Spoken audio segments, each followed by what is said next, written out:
बुद्ध्या विशुद्धया युक्तो धृतात्मानं नियम्य च शब्दादीन् विषयांस्त्यक्त्वा रागद्वेषव्युदस्य च विविक्तसेविलग्वासी यत वाक्कायमानसः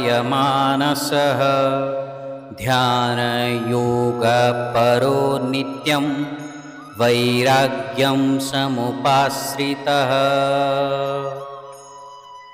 अहंकारं बलं दर्पं कामं क्रोधं परिग्रहं विमुच्य निर्ममः शान्तो ब्रह्मभूयाय कल्पते। बंधुगण श्रीकृष्ण एठारे बुझाउछंती जे किपरि भावरे सठिक चेतनारे कर्तव्य पालन करी आमे सिद्धि प्राप्त करि पारिबा। से वर्तमान सेही सबु प्रशंसनीय गुणमानंकर वर्णना करिबाकु जाउछंती जहा ब्रह्मानुभूति पई आवश्यक अटे। से कहउछंती सेही सिद्ध अवस्थारे आमठारे दिव्य ज्ञानरे स्थित विशुद्ध बुद्धि विकसित होइथाए। मन को राग द्वेषरु मुक्त होई संयम को प्राप्त होइथाए। इंद्रिय माने संयमित हेबा सहित शरीर और वाणीर आवेग को दृढ़ता पूर्वक श्रृंखलित करा जाइथाए। खाइबा शोइबा आदि शारीरिक कर्मर बुद्धिमत्तार सह संतुलन रक्षा करा जाए। एहिपरि योगी गभीर भावे ध्यानस्थ होइथांती, तेणु एकांत पसंद करती।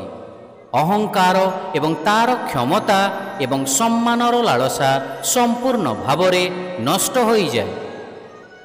दिव्य चेतनारे निरंतर मन को एकीकृत करी जणे योगी स्थिर चित्त होई काम क्रोध एवं लोभरु मुक्त हुअंती।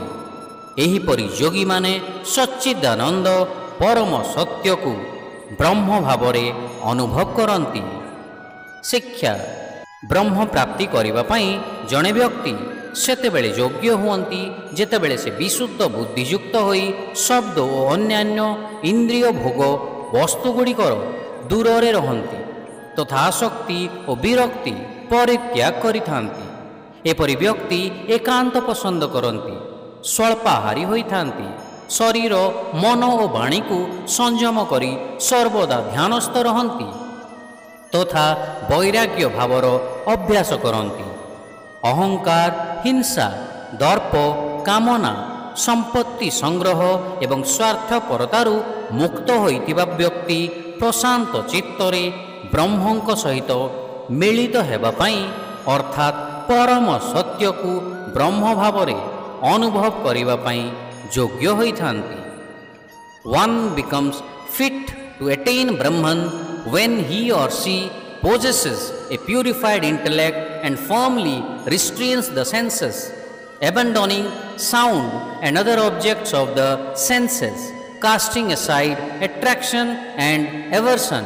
Such a person realizes solitude, eats slightly, controls body, mind and speech, is ever engaged in meditation and practices dispassion, free from egotism, violence, arrogance, desire, possessiveness of property and selfishness. Such a person situated in tranquility is fit for the union with Brahman, which is the realization of the absolute truth of Brahman.